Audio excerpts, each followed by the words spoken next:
The morning sun cast long shadows across the courthouse steps as Officer James Parker adjusted his uniform and took his position. It was only his third week working security at the county courthouse, and he was still learning the rhythms of the place. Who came and went? Which doors were for staff, which were for the public?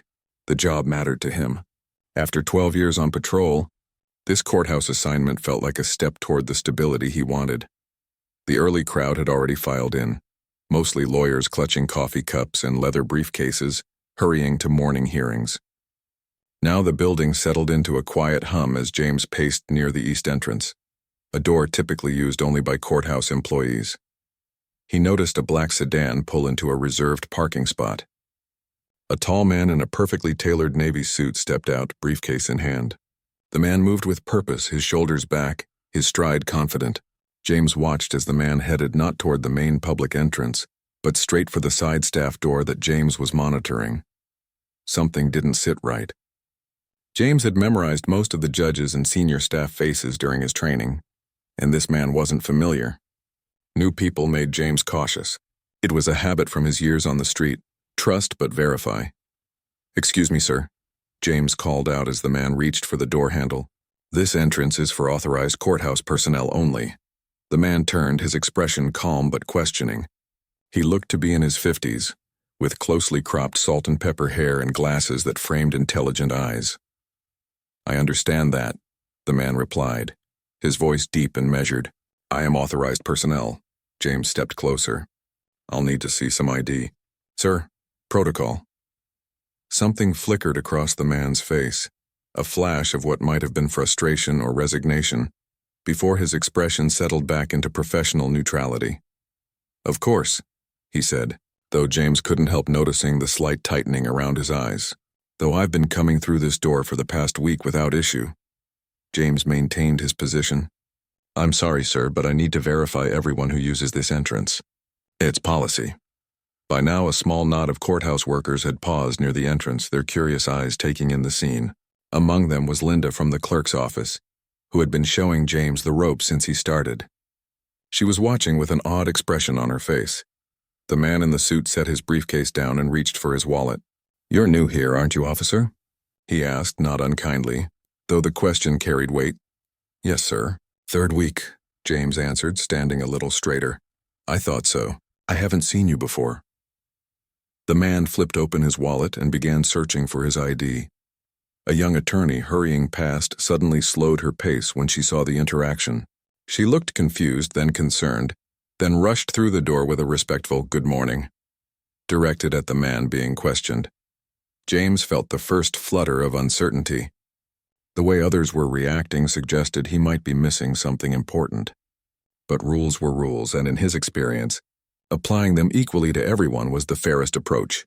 "Here you are, officer," the man said, handing over an ID card. James studied the courthouse staff identification. The photo matched the man standing before him. The name read Thomas Washington. The title made James's stomach drop. "Associate Judge. District Court. I apologize for the inconvenience." "Judge Washington," the clerk called from behind James. "Officer Parker is still learning who's who around here." Judge Washington's eyes never left James's face.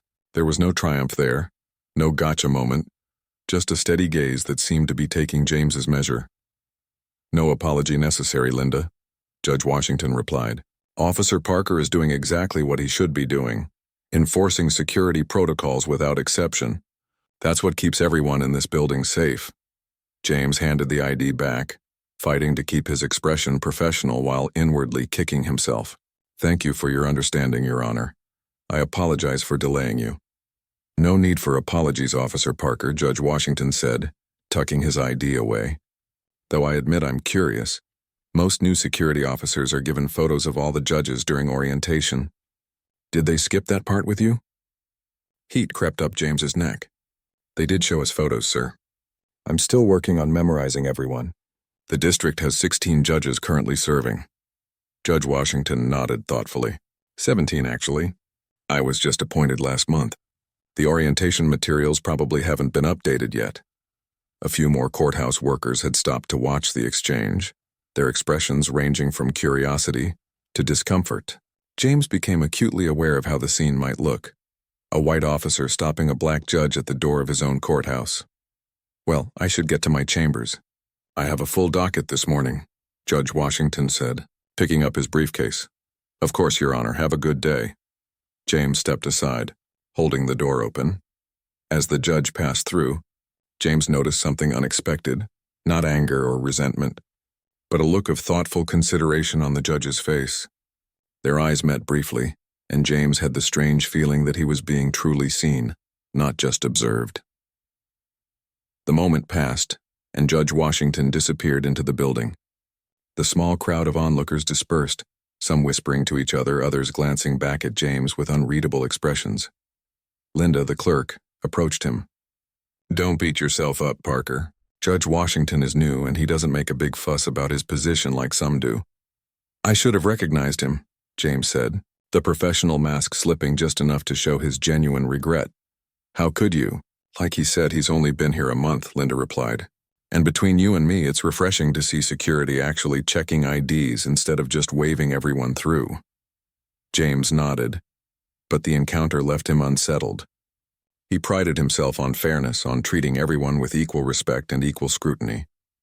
But he couldn't help wondering if something deeper had influenced his suspicion, something he didn't like to acknowledge. The morning continued, and James focused on his duties, checking IDs, directing visitors, monitoring the security feeds, but his mind kept returning to that moment of recognition when he realized who he had stopped, and the quiet dignity with which Judge Washington had handled the situation. Around noon, James was stationed near the main courtroom when the doors opened and people began filing out from the morning session. Judge Washington emerged last, robes now draped over his suit, engaged in conversation with two attorneys. His gaze swept the hallway and landed on James. There was a brief pause in his conversation, a small nod of acknowledgement, then he continued on his way.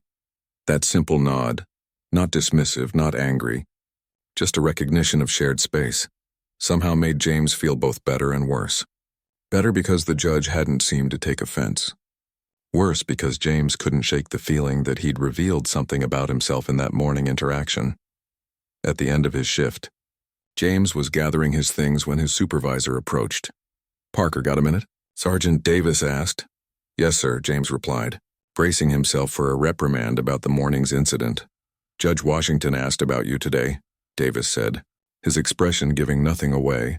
James's stomach tightened. "He did?" "He said he was impressed with your adherence to protocol. Mentioned that security has been too lax about the staff entrance.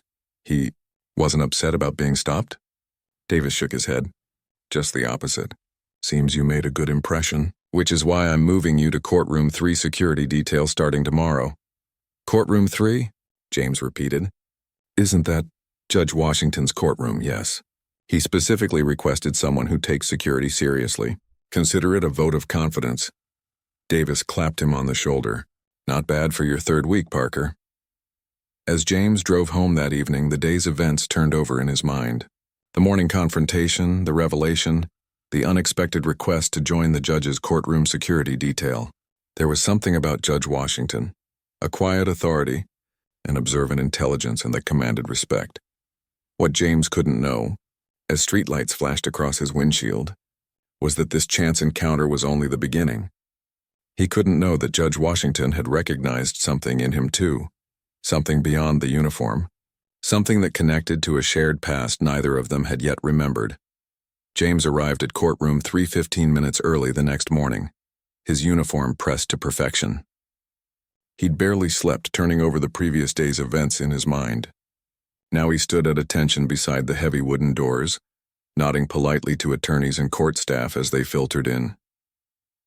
"Officer Parker," a voice called from down the hallway. Judge Washington approached, already dressed in his judicial robes, a stack of files tucked under one arm. "Good morning, Your Honor," James said, standing a little straighter. "I see Sergeant Davis passed along my request," the judge said, stopping before the courtroom doors. "I appreciate having someone who takes security seriously." "Thank you for the opportunity, sir," James replied, unsure what else to say. Part of him still expected some reference to yesterday's awkward encounter, but the judge's manner was entirely professional. Judge Washington studied him for a moment. "First time working courtroom detail?" "Yes, sir. Previously, I was on patrol for 12 years. Something flickered in the judge's eyes. Interest, perhaps. 12 years. That's commitment. What made you switch to courthouse security? The personal question caught James off guard. Honestly? I have a daughter starting high school. Wanted more regular hours, more time at home. Judge Washington nodded, a small smile warming his face. Family changes everything, doesn't it? He glanced at his watch. We should head in. Today's docket is particularly full. As the morning session began, James took his position at the back of the courtroom, watching the proceedings with interest. Judge Washington commanded the room with quiet authority. He was firm but patient, giving each case his full attention regardless of how minor it seemed. The third case called was a young man, barely 20, charged with vandalism and trespassing. As the public defender presented the case, James found himself paying closer attention. There was something in the young man's hunched shoulders, his averted eyes, that struck a chord. Mr. Chen, Judge Washington addressed the defendant directly. Your attorney tells me this is your first offense, that you're 6 months from graduating high school, and that you've been accepted to community college. The young man nodded, his voice barely audible. Yes, sir. Look at me, please, the judge said, his tone firm but not unkind. The young man raised his eyes. I see potential in front of me, not a criminal, Judge Washington continued. But one poor decision can alter your entire life path. Do you understand that? Yes, sir, the young man repeated, stronger this time. Judge Washington leaned forward. I believe in second chances, Mr. Chen. I'm ordering community service and restitution instead of jail time. Don't make me regret this decision. As the young man left the courtroom, visibly relieved, James felt an odd sense of déjà vu. The judge's words echoed in his mind, triggering something just beyond his grasp. During the lunch recess, James remained in the courtroom, scanning the room as it emptied. Judge Washington was gathering his papers when he glanced up. Taking your lunch break, Officer Parker? In a bit, sir. Just making sure everyone clears out first. The judge nodded, then hesitated. You seemed particularly interested in the Chen case. James shifted his weight. Just reminded me of something, that's all. Something from your patrol days? Maybe further back, James admitted. Then, surprising himself, he added, he reminded me of myself at that age. Judge Washington set his papers down, giving James his full attention. How so? James hadn't meant to start this conversation, but something about the judge's direct gaze made him continue. I was that kid once. Made some bad choices, had a record by 17. But someone gave me a chance and it changed everything. Is that why you became an officer? To give others the same chance? Part of it, James acknowledged. Though I haven't thought about it in years. Judge Washington studied him with new interest. Where did this happen? Your case, I mean. Right here in this county, actually. About 20 years ago now. The judge went very still. 20 years ago. I was a public defender in this county 20 years ago. A strange feeling settled over James. My public defender's name was...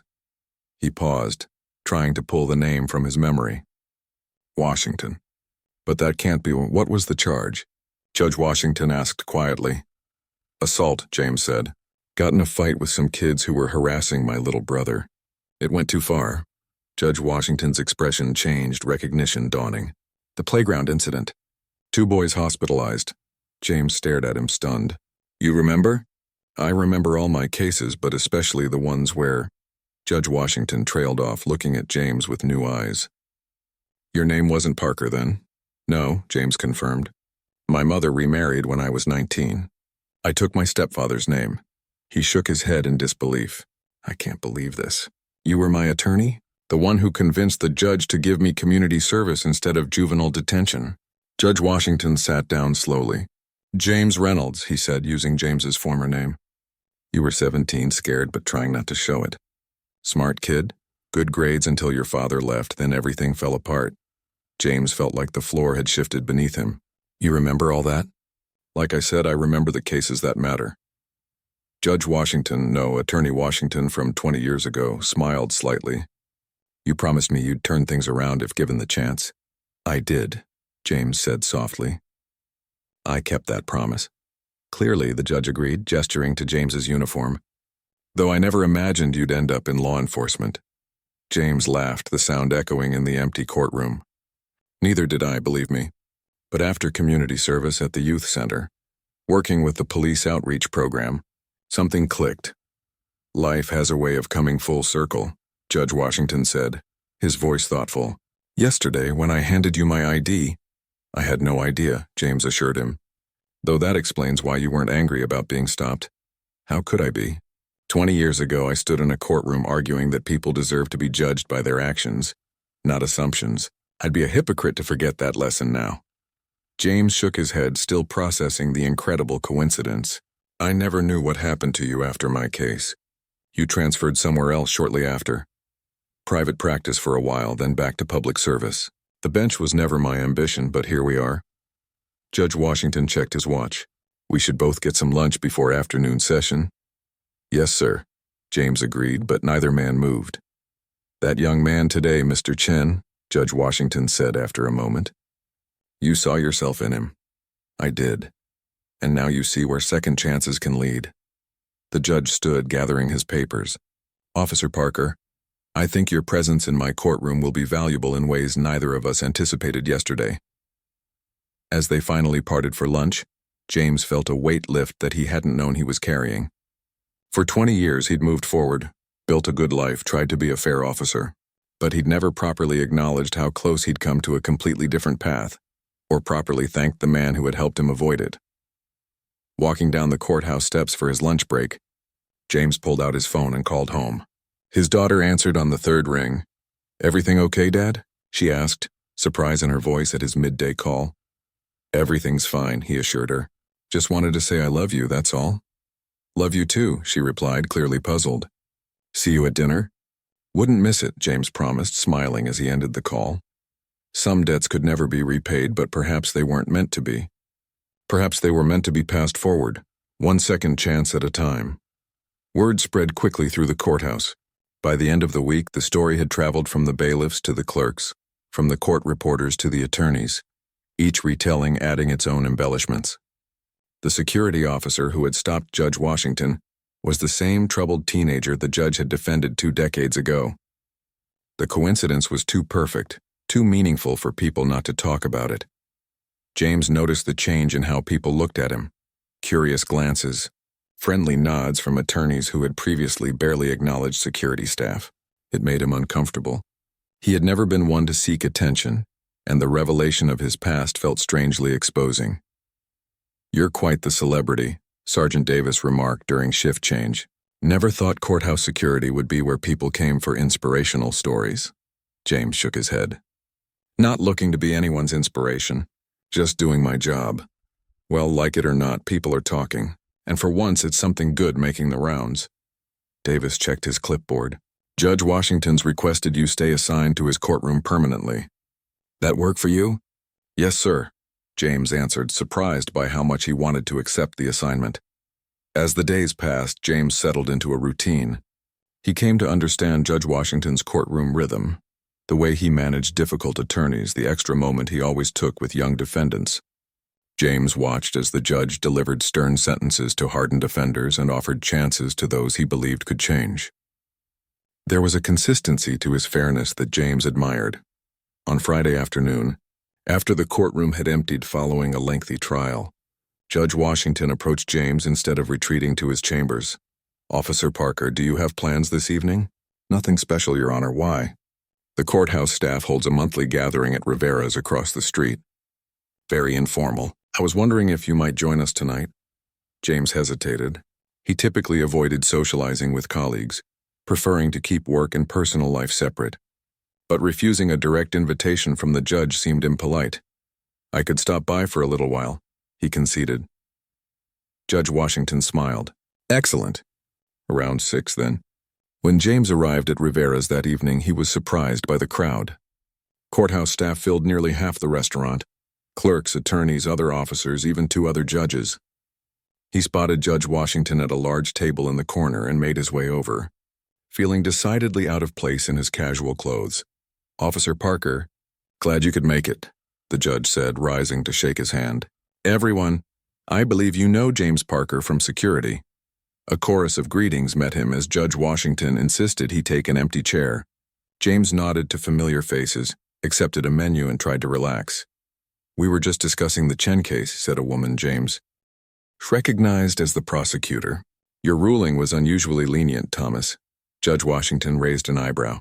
"Was it? I thought it was appropriate given the circumstances."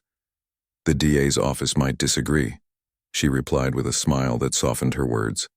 "The DA's office frequently disagrees with me," Judge Washington countered good-naturedly. "But sometimes people deserve a chance to prove themselves." He glanced at James. "Wouldn't you agree, Officer Parker?" James felt the attention of the table shift to him. "I would, sir." The prosecutor looked between them, curious. "Officer Parker, I heard an interesting story about you and Judge Washington. Something about your paths crossing years ago?" James met Judge Washington's eyes, seeking guidance. The judge gave a slight nod. "It's true," James admitted. 20 years ago I was a defendant in juvenile court. Judge Washington was my public defender." A moment of surprised silence followed, then the questions began. Had they recognized each other immediately? What were the odds? How had James gone from defendant to law enforcement? "It wasn't a straight line," James explained, surprisingly comfortable sharing with this group. "After my case, I did community service at a youth center run by a retired police captain.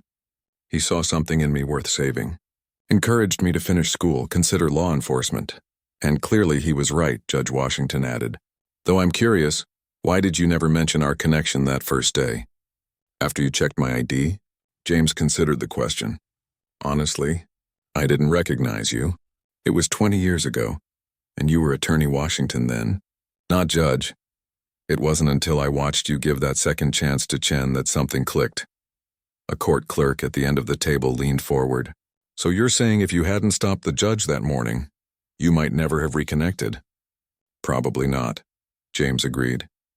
"And if you hadn't been assigned to his courtroom afterward," another voice added.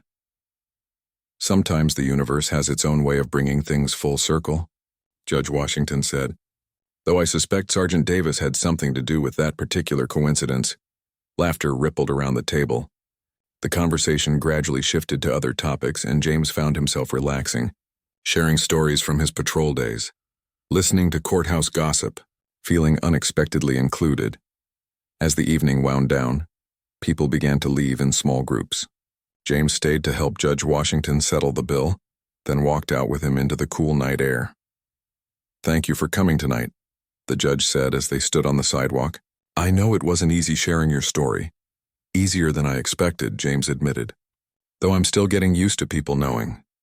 "Does it bother you? People knowing about your past?" James thought about it. "Not exactly. It's just strange having people see me differently, like suddenly I'm more than just a uniform." "We're all more than what we appear to be on the surface," Judge Washington observed. "That's worth remembering in your line of work." "In your line of work too, sir," the judge smiled. "Indeed. Which brings me to something I've been considering. The county has a youth intervention program for first-time offenders. They bring in speakers from various backgrounds, people who've turned their lives around, made different choices. They've asked me to participate next month, but I think your story might resonate more effectively." James felt a familiar resistance rise up. "I'm not much of a public speaker." "Neither was I at first," Judge Washington countered. "But these kids need to hear from someone who stood where they're standing.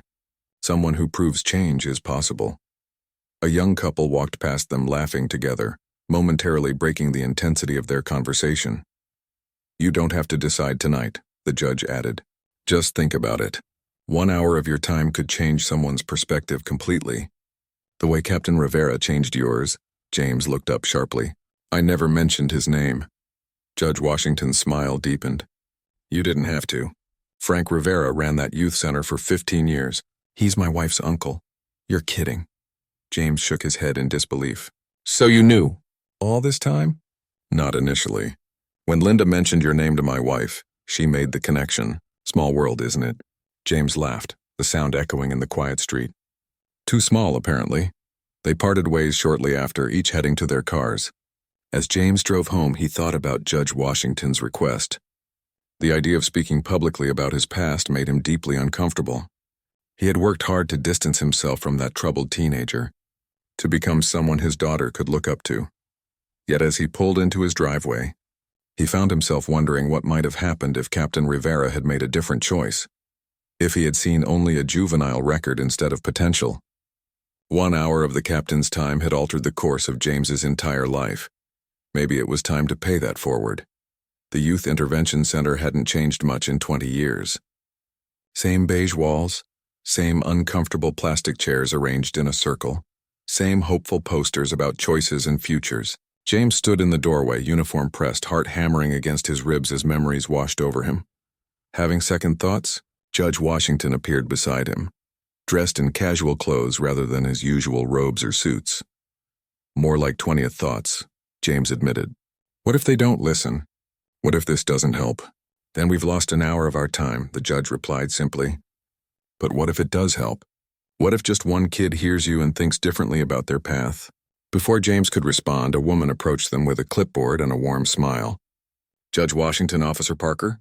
We're ready whenever you are. We have 12 participants today, all first-time offenders between 14 and 17. James followed her into the room, where bored teenage faces looked up with varying degrees of interest.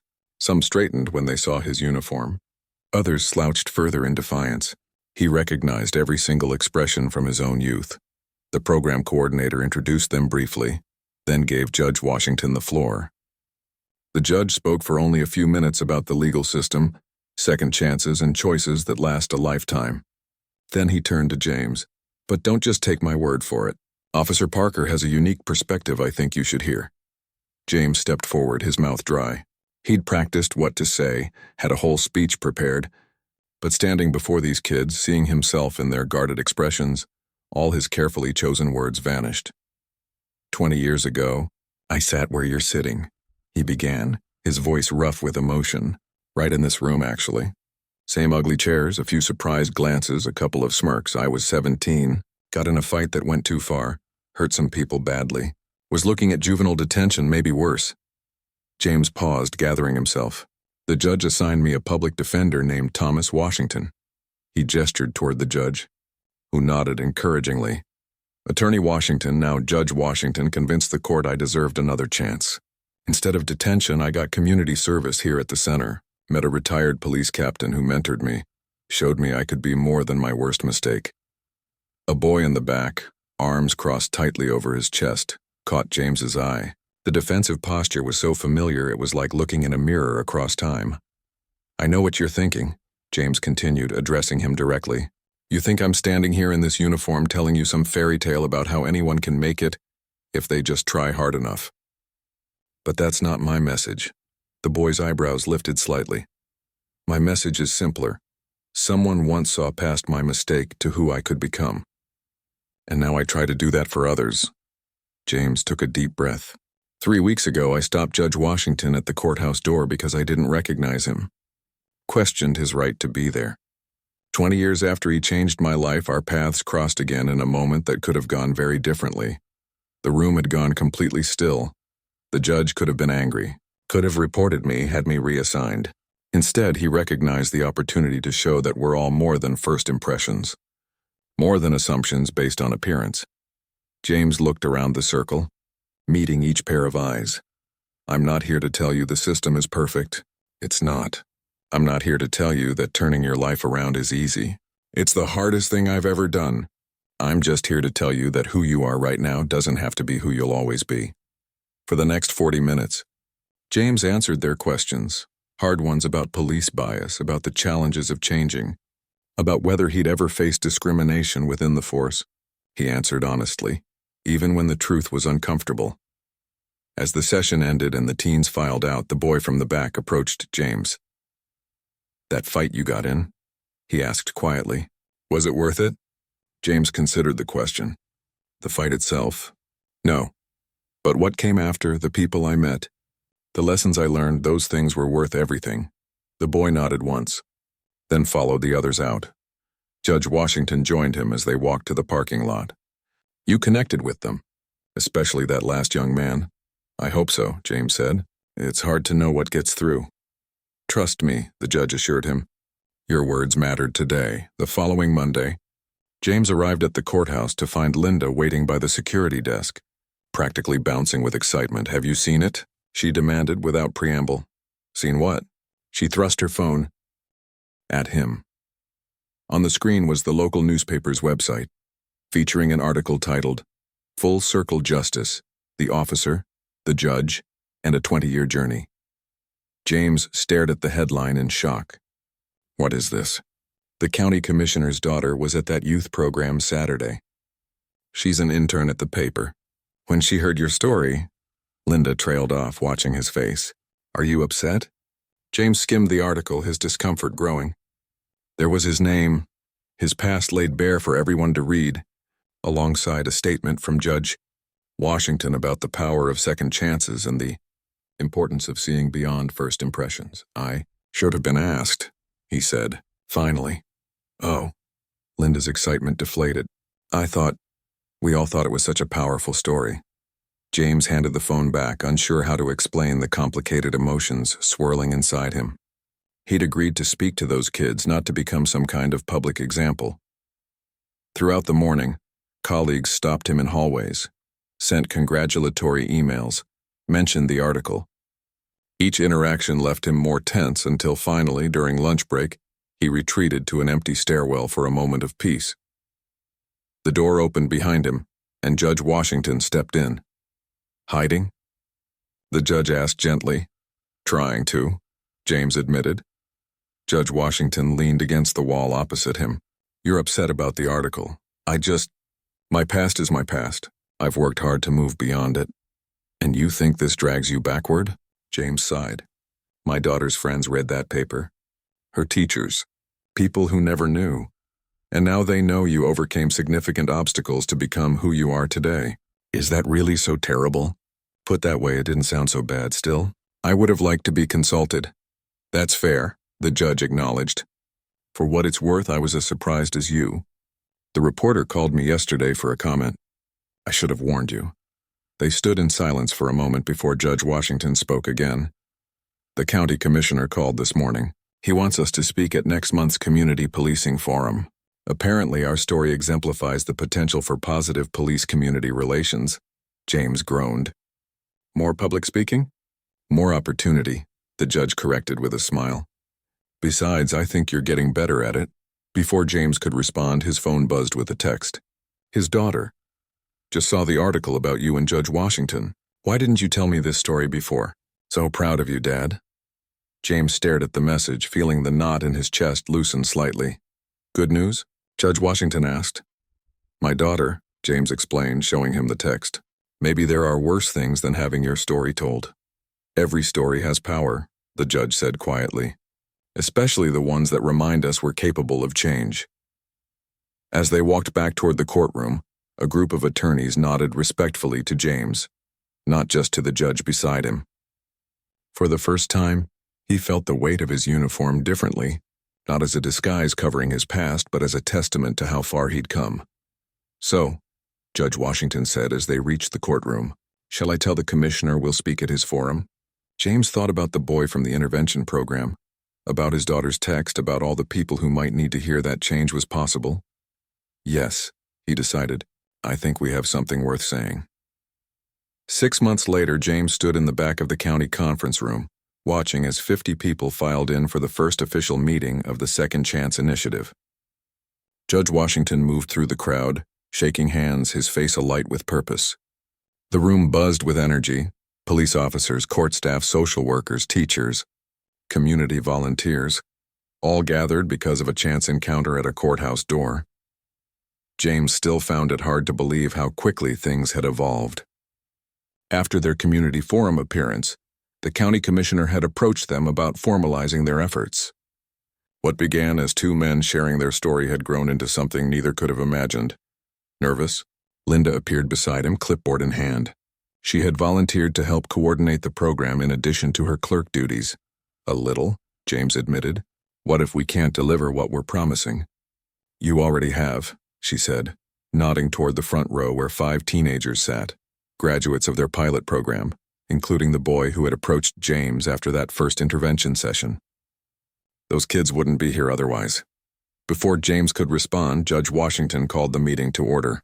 Welcome, everyone. Officer Parker and I are overwhelmed by your support for the Second Chance Initiative. The judge gestured toward James. 6 months ago, we were simply two men with an unusual connection. Today, we're a community united by a shared belief that people deserve to be seen for who they can become, not just for their mistakes. James listened as the judge outlined their program: mentorship for first-time juvenile offenders, community service opportunities, educational support, and a partnership between law enforcement and the courts focused on intervention rather than punishment. When it was his turn to speak, James no longer felt the paralyzing anxiety of those early presentations. He stepped to the front with confidence. Our program works because it bridges gaps, he explained, between the courts and police, between consequences and compassion, between who these kids are today and who they could be tomorrow. He paused, looking around the room. I know this works because it worked for me. 20 years ago, two men saw my potential, Judge Washington and Captain Rivera. Today, we're asking you to be that person for someone else. As the meeting continued, James watched the faces around him.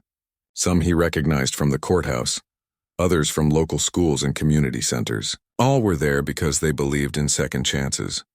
Afterward, as volunteers signed up for different roles, the boy from the intervention program, Anthony, approached James. Officer Parker, I wanted to tell you something. James turned his full attention to him. What's up? I got accepted to community college, starting this fall. Pride swelled in James's chest. Anthony had been one of their toughest cases. Angry, distrustful, convinced the system was rigged against him. Over the past months, James had seen him transform. That's fantastic, James said. Criminal justice, right? Anthony nodded. Yeah, figure maybe someday I could do what you do.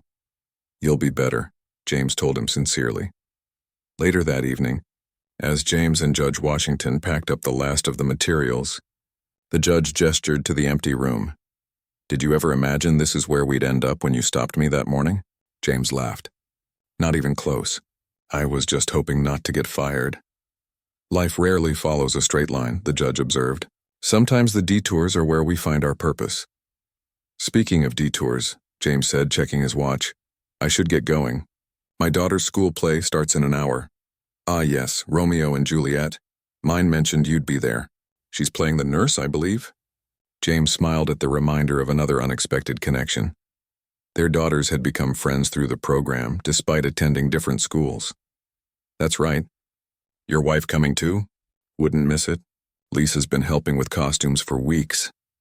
As they walked to the parking lot together, a news van pulled in. A reporter and cameraman jumped out. Judge Washington, Officer Parker. Could we get a statement about the Second Chance Initiative?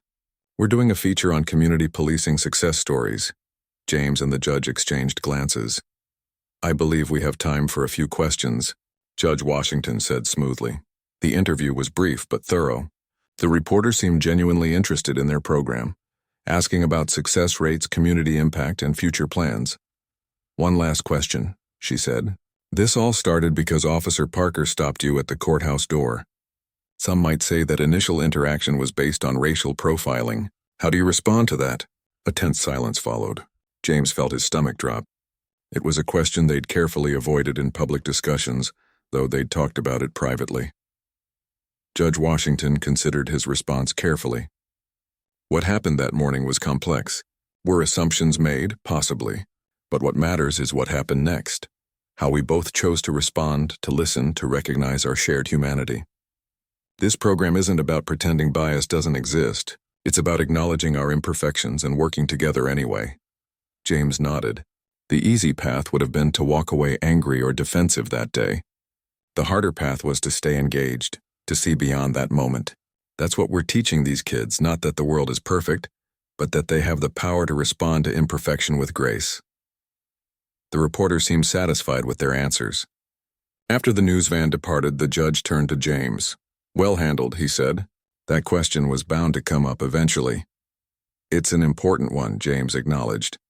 We can't just focus on the feel-good parts of our story. No, the judge agreed. But we can focus on what it teaches us. They parted ways in the parking lot, promising to meet the following week to review new program applications. As James drove toward his daughter's school, he reflected on the past 6 months.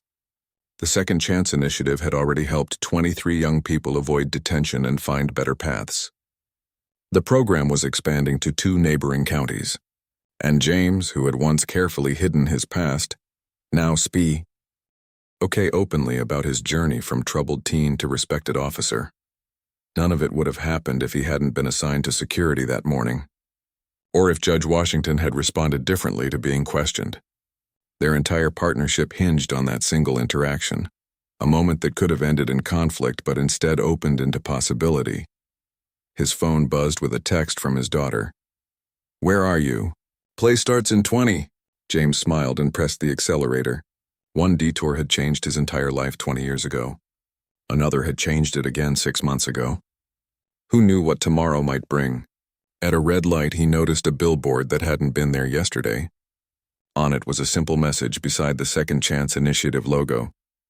Everyone deserves to be seen for who they can become. James nodded to himself as the light turned green. It wasn't just about second chances anymore. It was about first impressions, about assumptions, about choosing to see potential, even when it would be easier not to look at all. And sometimes, that made all the difference.